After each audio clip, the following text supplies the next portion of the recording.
जय श्री कृष्णा मित्रों, कैसे हैं आप सभी। आशा करते हैं आप सभी स्वस्थ व प्रसन्नचित्त होंगे। मित्रों, आज फिर एक नई ज्ञानवर्धक कहानी आप सभी के लिए लेकर आए हैं। मित्रों, आप सभी से निवेदन है, वीडियो को पूरा और अंत तक आपको देखना है, क्योंकि आधा अधूरा ज्ञान हमेशा नुकसानदायक होता है।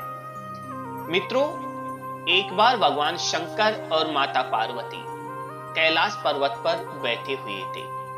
तभी माता पार्वती ने भगवान शंकर से एक प्रश्न किया, प्रभु, आप तो अंतर्यामी हैं, सबके स्वामी हैं। कृपया करके आज मुझे वो बातें बताइए जो स्त्री कभी भी मरते दम तक ऐसी कौन सी चीज है जो अपने पति को नहीं देती है। साथ ही साथ प्रभु, मुझे यह भी बताइए कि मनुष्य को, एक पतिव्रता मनुष्य को ऐसी कौन सी बातें हैं जिनको कभी भी अपनी पत्नी को नहीं बतानी चाहिए। मित्रों, भगवान शंकर माता पार्वती की ये सब बातें सुनकर माता पार्वती से कहते हैं, हे पार्वती, यदि तुम्हें अपने इन प्रश्नों का उत्तर चाहिए तो तुम्हें आज मैं एक कहानी सुनाता हूं। इस कहानी में तुम्हारे प्रश्नों के सभी उत्तर छुपे हुए हैं। साथ ही साथ तुमने ये प्रश्न करके पूरी मनुष्य जाति का कल्याण कर दिया है।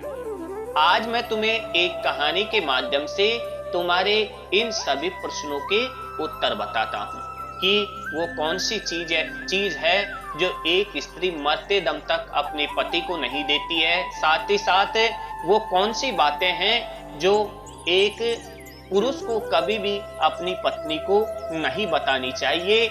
यदि वह उन बातों को बता देता है तो वह समय से पहले मृत्यु को प्राप्त हो जाता है, वह बर्बाद हो जाता है, उसका घर बर्बाद हो जाता है, उसके पास धन दान पैसों की हमेशा कमी बनी रहती है। तो मित्रों, आज की इस कहानी में आपको अंत तक बने रहना है, तभी इस कहानी से जो ज्ञान प्राप्त होगा वह आपको पता चल पाएगा। मित्रों, भगवान शंकर माता पार्वती से कहते हैं, एक सर्प ने बताया कि चाहे कितनी ही पतिव्रता हो, यह 3 बातें कभी उसे मत बताना, वरना मुंह दिखाने के लायक नहीं रहोगे। दर्शक बंधुओं, प्राचीन समय की बात है। एक जगह एक सपेरों का झुंड चला आ रहा था। वे एक सुनसान जंगल से होकर निकल रहे थे। एक जगह उन्हें एक घनी छायादार वृक्ष का पेड़ नजर आया। वे भी सब उस वृक्ष की छाया में बैठकर आराम करने लगे। उसी वृक्ष के पास में एक विशाल सर्पों की बांबी थी। मित्रों, जहां पर सर्प रहते हैं, जहां पर सर्पों का घर होता है, उसे बांबी कहा जाता है। एक सपेरे ने जान लिया कि इस बांबी में हमें कोई सर्प मिल सकता है। सपेरे का तो काम ही होता है सर्पों को पकड़ना। उस सपेरे ने अपने साथियों से कहा कि हमें यह बिल खोदकर देखना चाहिए। दोस्तों, उसी समय सपेरे ने आपस में विचार किया और उस सांप के बिल को खोदने लगे। दर्शक बंधुओं, जब उस बिल को 3 फुट की गहराई तक खोद लिया तो उस बिल से एक बहुत ही भयंकर काला नाग निकला। सपेरों ने उस नाग को पकड़ लिया और पकड़कर अपने पिटारे में बंद कर लिया। सभी सपेरे उस सर्प को पिटारे में रखकर वहां से चलने लगे। विचार किया कि हम इस सर्प का जहर निकालेंगे। कुछ दूर आगे चलने पर उन्होंने सोचा कि यह सर्प बड़ा ही जहरीला है, क्यों ना इसके विषैले दांतों को निकाल देते हैं। यही सोच करके उन्होंने उस पिटारे को खोल लिया जिसमें वह सर्प बंद था। पिटारे को खोलकर जब देखा तो वे उसे देखकर हैरान रह गए, क्योंकि मित्रों, पिटारे के अंदर से सर्प गायब हो चुका था और उस सर्प की जगह उस पिटारे में एक बहुत कीमती सुंदर नौलखा हार रखा हुआ था। उस नौलखा हार को देखकर सपेरे बड़े प्रसन्न हुए। वे सब इस बात को सोचकर हैरान थे कि हमने तो सर्प पकड़ कर रखा था, यह हार कहां से आ गया। तो एक सपेरा बोला, अरे चलो अच्छा ही है, यह हार तो और भी ज्यादा कीमती है, चलो हम इसे लेकर राजा के पास चलते हैं। मित्रों, राजा इस हार के बदले में हमें मुंह मांगा धन देगा। यही विचार करके वे सभी सफेद राजा चंद्रसेन के शहर भाग्यनगर को चल देते हैं। राजा चंद्रसेन का दरबार लगा हुआ था। दरबार में राजा के सभी मंत्री, सामंत, विशिष्ट अतिथिगण बैठे हुए थे। अचानक से दरबार में सपेरों का एक बड़ा सा झुंड प्रवेश करता है। राजा ने जब सपेरों को दरबार में देखा तो उन्हें बैठने के लिए कहा और उनसे उनके आने का कारण पूछा। तो सपेरे कहने लगे, महाराज, हम तो ठहरे सपेरे, भला हमारा आपके पास आने का क्या प्रयोजन हो सकता है, परंतु आज हमारे पास एक बड़ा ही कीमती हार है जो आपकी महारानी के गले की शोभा बढ़ा सकता है। ऐसा रत्न जड़ित हार आपने पहले कभी नहीं देखा होगा। राजा कहने लगा, दिखाओ दिखाओ कैसा हार है। जो सपेरे ने उस पिटारे को खोलकर दिखाया जिसमें वह हार रखा हुआ था। मित्रों, उस विचित्र हार को देखकर राजा सहित राजा का पूरा दरबार है जो अचंभित रह गया। वास्तव में उन्होंने वैसा हार पहले कभी नहीं देखा था। हार को देखकर राजा चंद्रसेन सपेरे से कहने लगे कि तुम यह विचित्र हार कहां से लाए हो।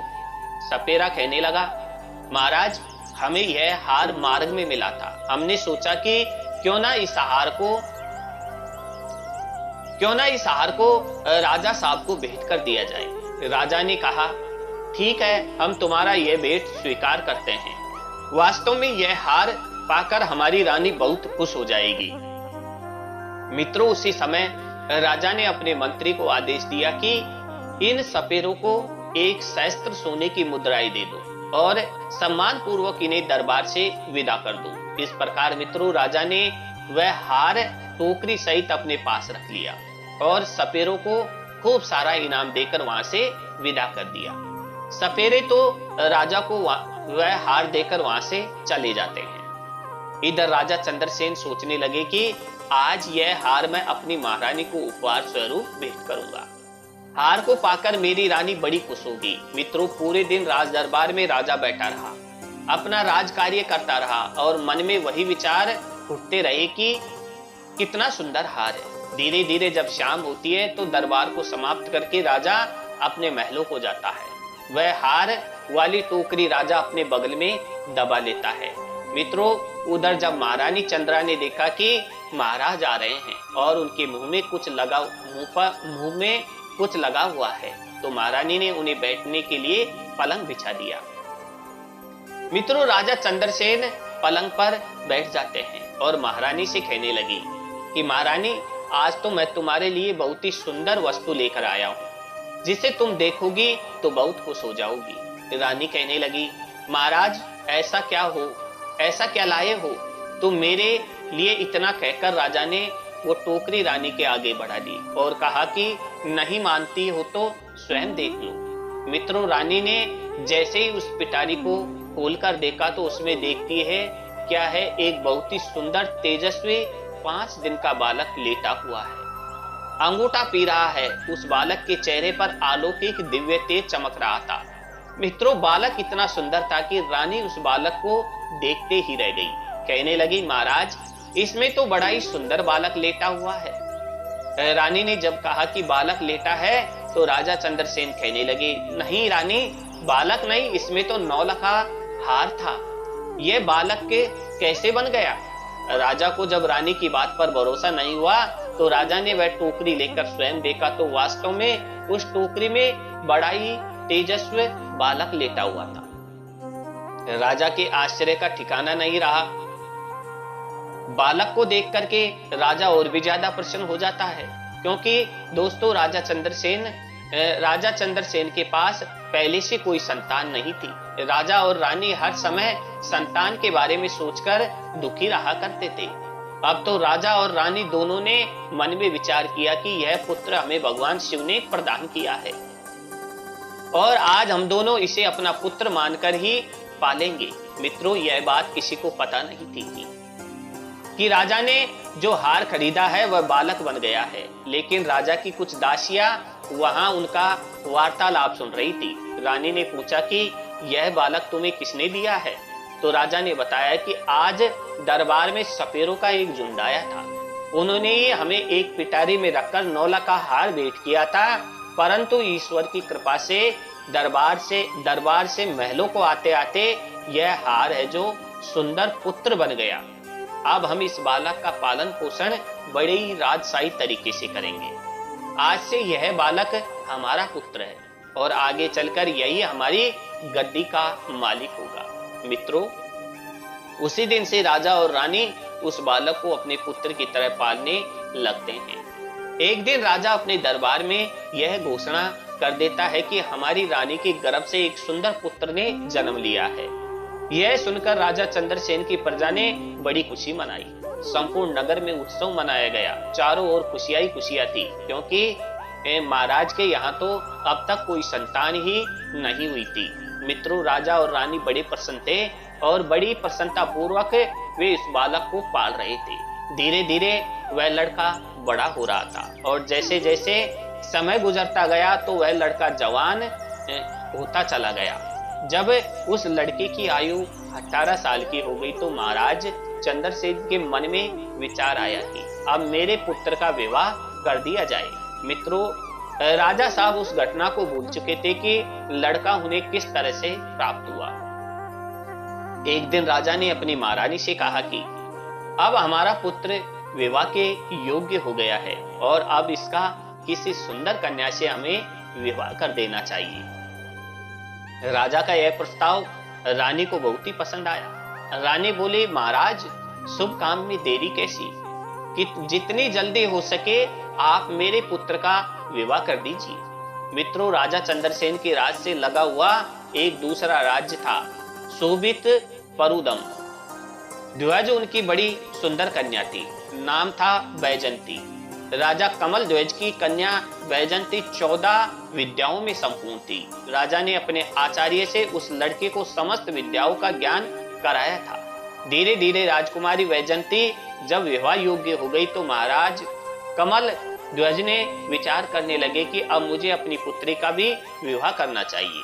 पुत्री के विवाह की बात मन में आते ही राजा ने अपने दरबार में नाई और पुरोहितों को बुला लिया और टीका की सामग्री देकर नाई और पंडित है जो वर खोजने के लिए भेज दिया गया। दोस्तों, आपको बता दें कि पहले नाई और ब्राह्मणी वर खोजने जाया करते थे। राजा उनसे कहा कि जाओ और हमारी पुत्री के लिए योग्य किसी राजकुमार को टीका करके आना। मित्रों, नाई और ब्राह्मण राजकुमार के लिए टीका की सामग्री लेकर दूसरे राज्य के लिए निकल पड़ते हैं और कई राज्यों में घूमने लगे, लेकिन उन्हें उस पुत्री के समान तेजस्वी, सुंदर और राजकुमार नहीं मिला। अब तो नाई और ब्राह्मण है जो भ्रमण करते करते परेशान हो गए। अंत में वे चलते चलते राजा चंद्रसेन की शोभित पुर में पहुंच जाते हैं। राजा चंद्रसेन का दरबार लगा हुआ था। अचानक नाई और पंडित का दरबार में आगमन होता है। राजा चंद्रसेन उन्हें देखते ही समझ जाते हैं कि ये कोई नाई और ब्राह्मण है जो किसी राजा की कन्या का रिश्ता लेकर आए हैं। फिर भी राजा ने उनसे पूछा कि आप लोग कौन हैं और कहां से आए हैं। नाई और पंडित बोले, महाराज, हम राजा कमल ध्वज के नाई और पुरोहित हैं और उनकी कन्या बैजंती का टीका लेकर आए हैं। हमारे महाराज की कन्या राजकुमारी बैजंती बड़ी ही रूपमान है और 14 विद्याओं में पारंगत है। हमने सुना है कि आपके राजकुमार भी अब विवाह योग्य है। तब राजा चंद्रसेन कहते हैं, पुरोहित जी, आपने ठीक सुना है कि हमारा एक पुत्र है और हमारे राजकुमार बहुत ही सुंदर है और योग्य है, रूप गुण बल में बढ़चढ़कर है। मित्रों, राजा चंद्रसेन को यह तो पता नहीं था कि उनका जो पुत्र है वह एक नाग है। राजा ने अपने पुत्र को जब नाई और पुरोहित को दिखाया तो नाई पुरोहित राजकुमार को देखते ही प्रसन्न हो गई। उनको राजकुमार पसंद आ गया और राजकुमारी बैजंती का विवाह तय करके वहां से लौट जाते हैं। मित्रों, धीरे धीरे समय गुजरता चला गया। जब विवाह का उचित समय आया तो राजा चंद्रसेन ने अपने पुत्र को सजाकर दूल्हा बनाकर राजा कमल ध्वज के यहाँ बारात लेकर चलते हैं और मंजिल की तरफ धीरे धीरे यात्रा करके राजा कमल ध्वज की नगरी में पहुंच जाते हैं। वहां पहुंचते ही राजा कमल ध्वज उनका खूब अच्छे से सम्मान करते हैं, स्वागत करते हैं और अपनी पुत्री का विवाह राजकुमार नागराज के साथ कर देते हैं।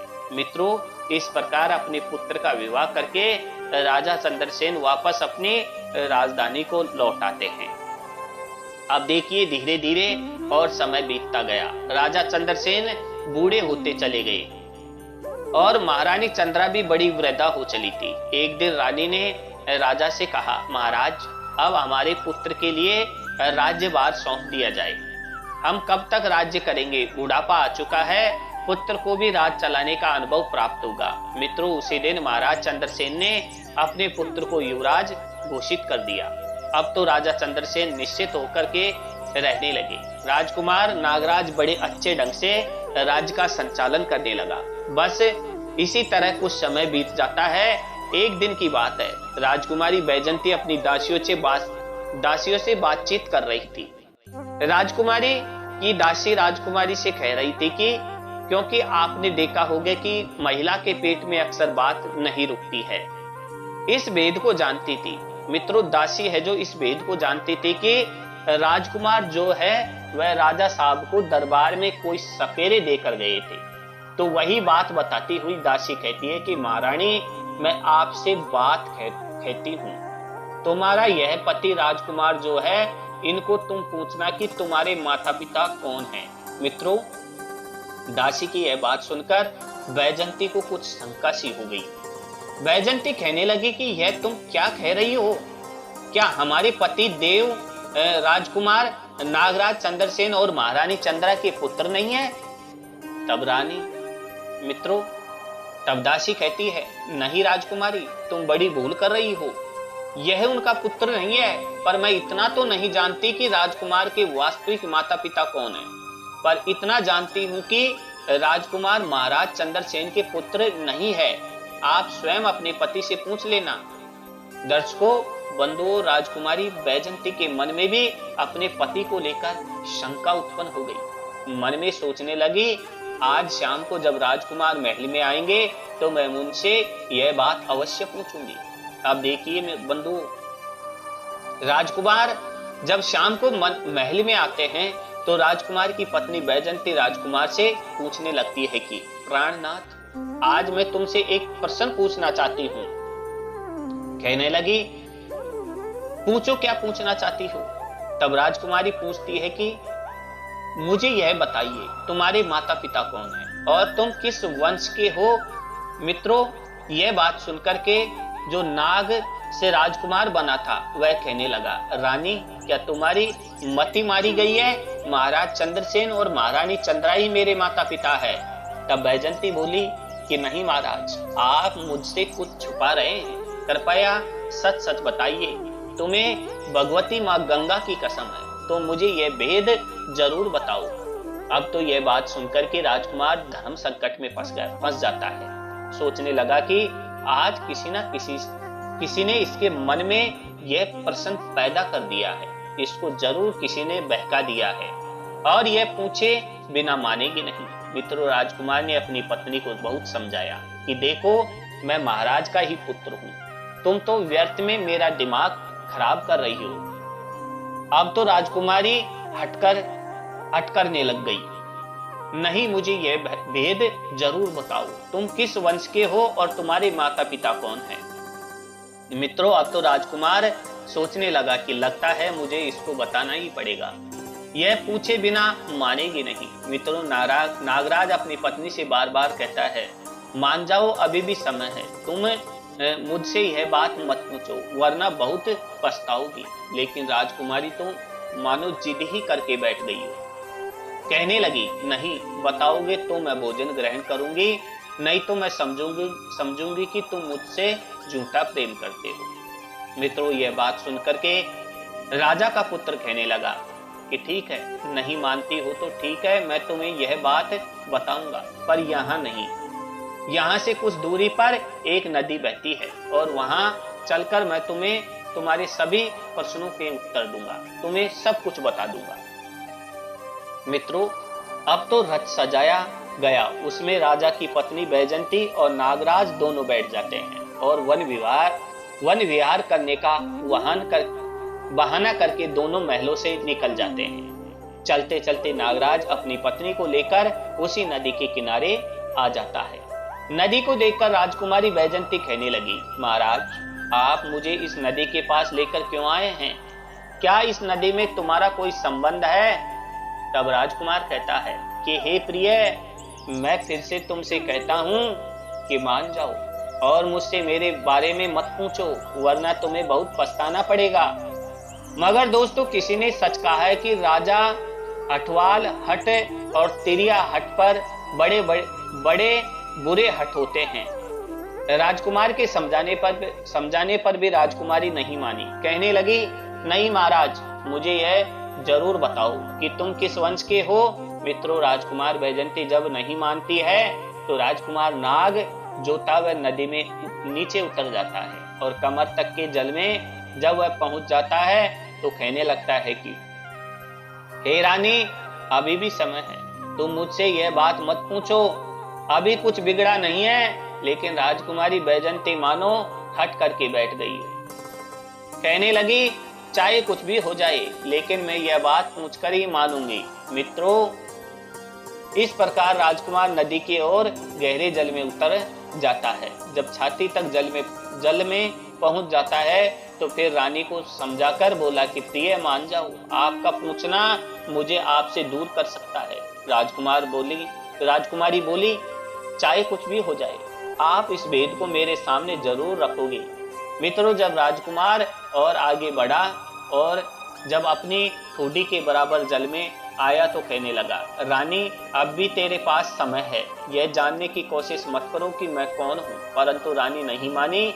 दोस्तों, फिर क्या होता है, राजकुमार ने अपनी असली नाक का रूप धारण कर लिया और नदी के जल के ऊपर अपना फन दिखाने लगा। अपना फन दिखाने के बाद वह उस नदी के अंदर समा गया और फिर निकलकर बाहर नहीं आया। जब काफी देर हो गई और राजकुमार नहीं लौटा तो राजकुमारी बैजंती घबरा गई, क्योंकि अब उसका पति नाग बनकर कहीं चला गया था। बैजंती ने वहां उसे खोजने की बहुत कोशिश की, बहुत प्रतीक्षा की, लेकिन वह नहीं मिला। अब तो बैजंती अपने रथ को लेकर के अपने सारथी से कहती है, चलो महलों को चलो और महाराज को सूचित करो कि उनके पुत्र नदी में डूब गए हैं। मित्रों, सारथी ने जाकर के राजा को यह खबर दी कि महाराज, आपका पुत्र नागराज नदी में विलुप्त हो गया है। राजा को बड़ा दुख हो जाता है। राजा कहने लगा कि मेरा पुत्र और उस नदी में डूब गया।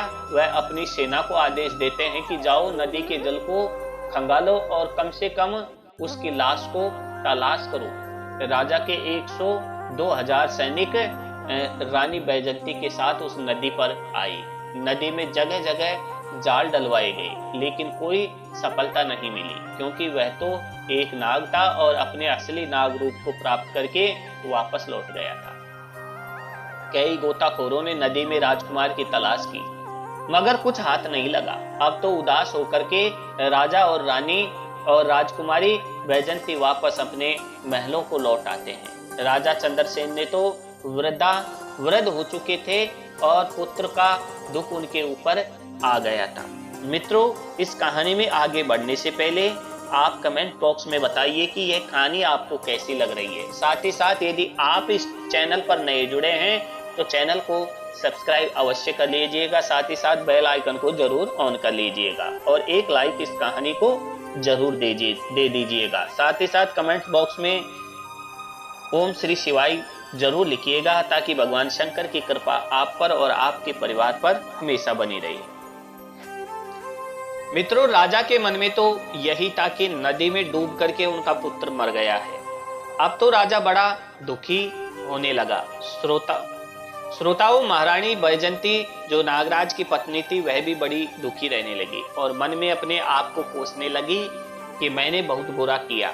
मेरे ही कर्मों के कारण आज मेरा पति मुझसे दूर चला गया है। यदि उनके मैं उनके वंश के बारे में पूछने की जिद ना करती तो शायद मेरा पति मुझसे दूर नहीं होता।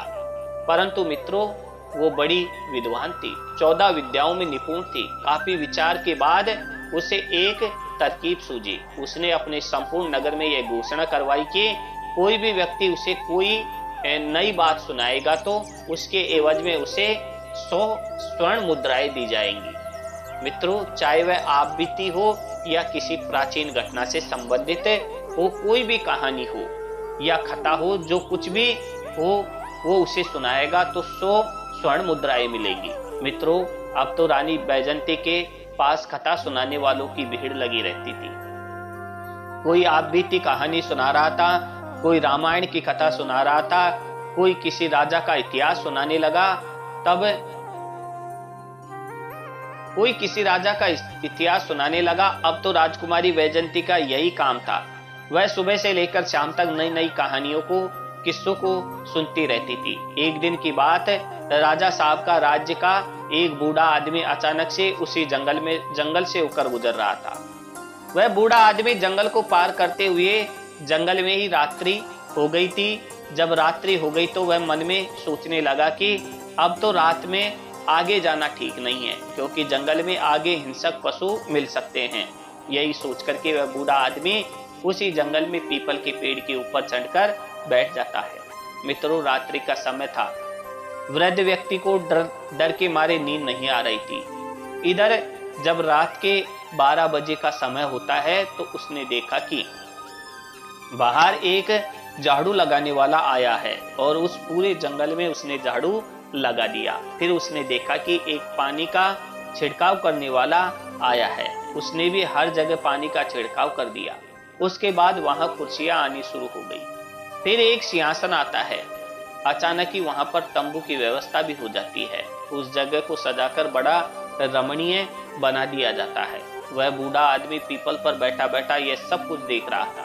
उसने देखा कि वहां पर सभा होने लगी। वह वृद्ध बहुत घबरा रहा था। मन में सोच रहा था कि यह सब क्या हो रहा है, यह लोग कौन है और आज क्या यह मुझे जिंदा छोड़ेंगे या नहीं।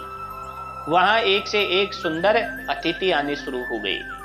अतिथि बड़े ही विचित्र थे। दर्शकों बंधु, जो अतिथि वहां आए थे वो विचित्र इसलिए थे क्योंकि उनका आधा शरीर नाग का था और आधा शरीर मनुष्य का था। दिव्य शरीर वाले नाग देखने में बड़े भयंकर लग रहे थे। उनका दरबार वहां सज रहा था और जब सभी लोग वहां आ गए तो वहां 2 सिंहासन थे और दोनों सिंहासन पर कुछ देर बाद नागों के राजा और उनका पुत्र युवराज दोनों वहां आकर बैठ जाते हैं। संपूर्ण दरबार में उनका बड़ा स्वागत किया। उनके बीच कुछ मंत्रणा होने लगी। चर्चा होनी थी कि वह चर्चाएं हो रही थी और राजकुमार था उस नागराज का पुत्र था। चुपचाप नीचे गर्दन किए हुए बैठा था और वहां इस बात की चर्चा हो रही थी कि राजकुमार का विवाह किया जाए। विवाह के संबंध में चर्चाएं चल रही थी। अब राजकुमार की जब विवाह का नाम आया तो उसने नीचे गर्दन कर ली और वह बड़ा उदास हो जाता है।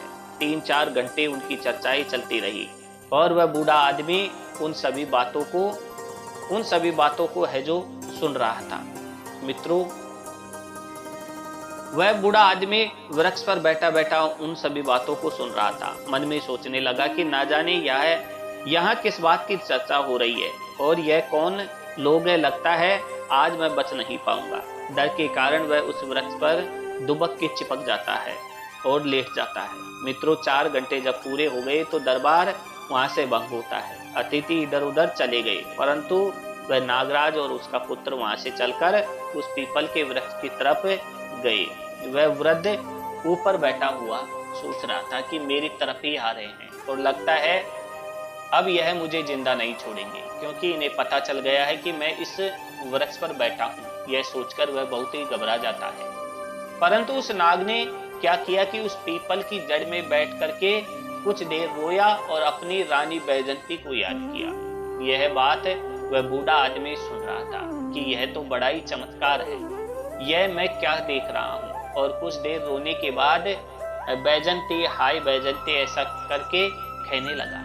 बाद में वह नागराज भी वहां से चला जाता है। धीरे धीरे इस सपेरा धीरे धीरे इधर सवेरा हो जाता है। प्रातः काल जब हुआ तो वह बूढ़ा आदमी उस वृक्ष से नीचे उतरा और नीचे उतरने के बाद वापस अपने नगर को लौट आता है और मन में सोचने लगा कि वैसे भी मैं बहुत ही गरीब आदमी हूँ और रानी बैजंती भी नई नई कहानियां सुनती रहती है, तो क्यों ना चल करके इस बात को महारानी बैजंती को सुनाया जाए।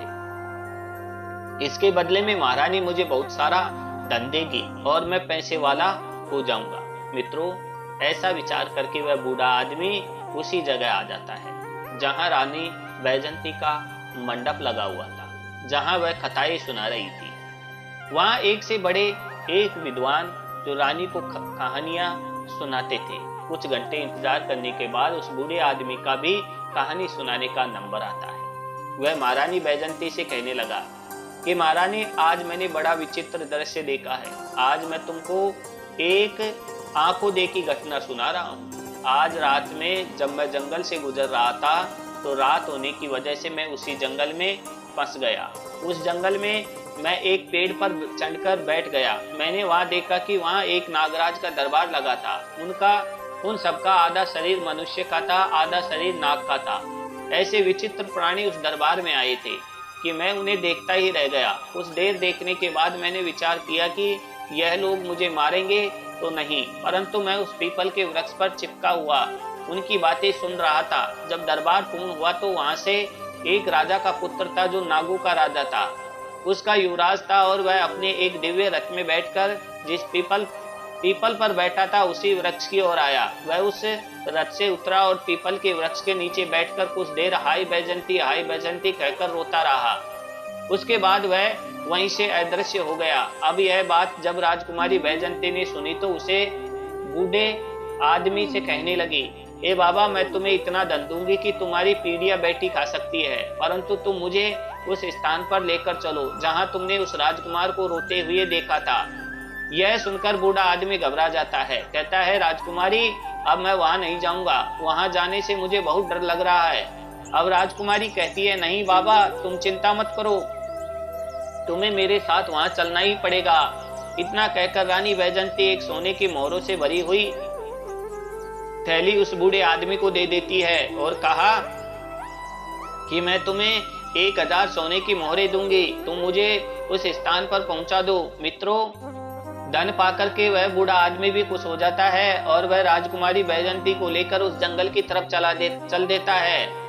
उसी स्थान पर जाकर बूढ़े आदमी ने बताया कि राजकुमारी जी, मैंने इस पीपल के वृक्ष के ऊपर बैठ करके सब कुछ देखा है। राजकुमारी बोली, तो बाबा, मैं भी आज उन्हें अपनी आंखों से देखना चाहती हूँ। मित्रों, इस प्रकार वह बूढ़ा आदमी और महारानी बैजंती उस वृक्ष के डाल में बैठ जाते हैं। इंतजार देखते हैं और इंतजार देखते देखते पूरी रात निकल जाती है, लेकिन वहां पर कोई नहीं आता। उस दिन ना तो कोई दरबार सजता है, ना ही कोई नाग आता है। अब तो बैजंती उस पर क्रोधित होती है और कहती है, बाबा, तुमने झूठ बोला है, इसके लिए मैं तुम्हें कड़ी से कड़ी सजा दे सकती हूँ। तो वृद्ध कहने लगा कि नहीं महारानी, मैंने कोई झूठ नहीं बोला, मैंने तो अपनी आंखों से देखा था, वही आपको बताया था। रानी बोली, तो फिर आज क्या हुआ? बूढ़े बाबा ने कहा कि रानी, यह मैं भी नहीं जानता कि ये वे लोग आज क्यों नहीं आए। मित्रों, उस दिन रानी बैजंती निराश होकर अपने घर लौट जाती है।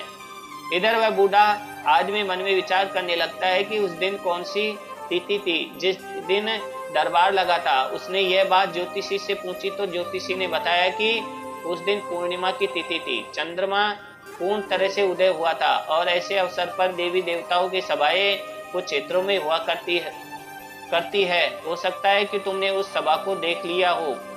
अब तो सोचने लगा कि अगली पूर्णिमा आएगी तब मैं रानी को लेकर वहां जाऊंगा।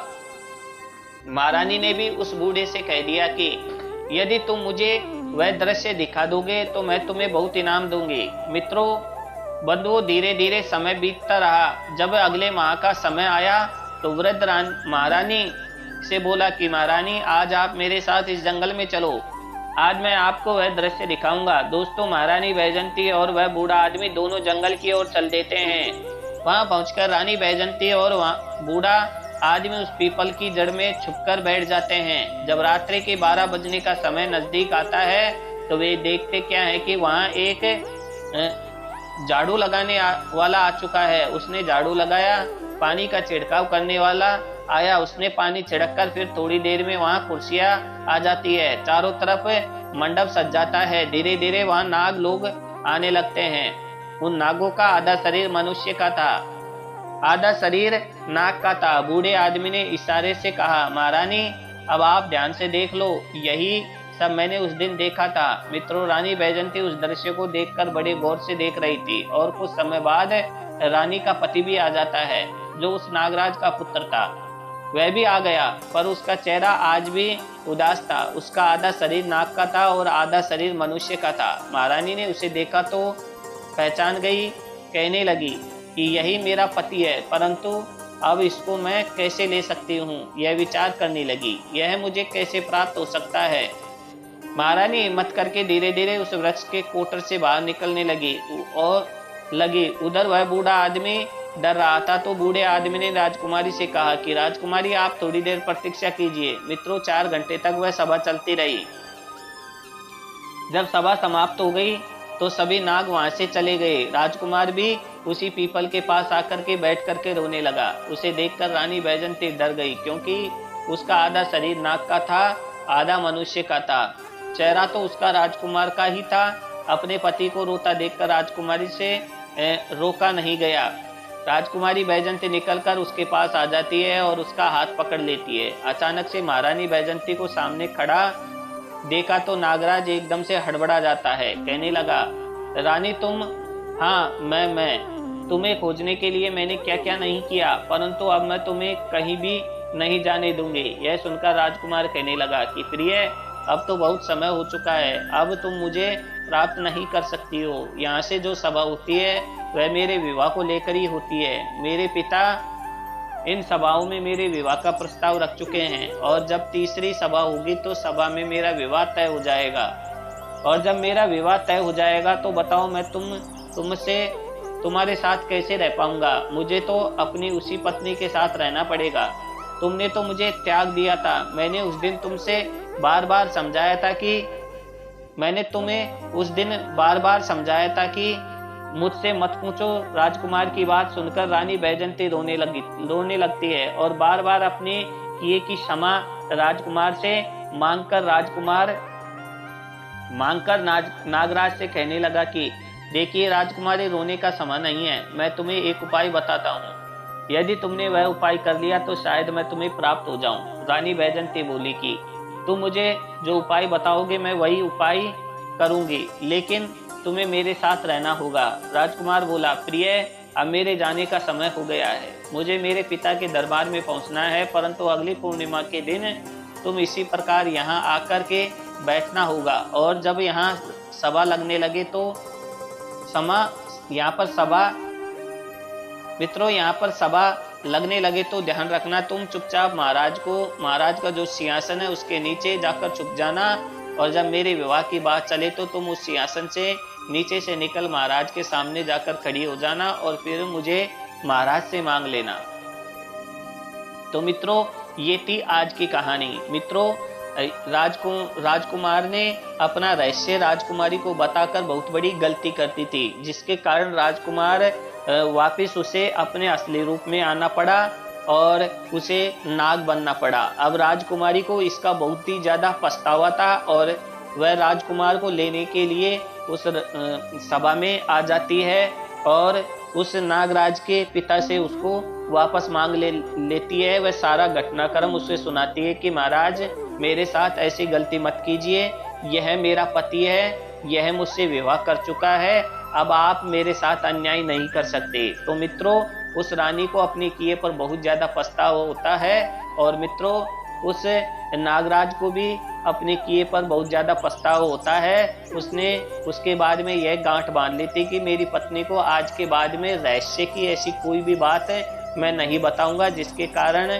हमारा अनर्थ हो। मित्रों, उसके बाद में उसकी पत्नी ने भी यह गांठ बांध ली थी कि मैं अपने पति से कभी भी हठपूर्वक ऐसी कोई भी बात नहीं पूछूंगी जिससे हमारे दोनों का नुकसान हो। तो मित्रों, ये थी आज की कहानी। आपको कैसी लगी हमें कमेंट्स बॉक्स में जरूर लिख के भेजिए। साथ ही साथ ऐसी ज्ञानवर्धक कहानियां सुनने के लिए आप हमारे चैनल को सब्सक्राइब अवश्य कर लीजिए और बेल आइकन को जरूर ऑन कर लीजिए। तो मित्रों, मिलते हैं एक और नई कहानी के साथ। तब तक के लिए जय श्री कृष्णा मित्रों।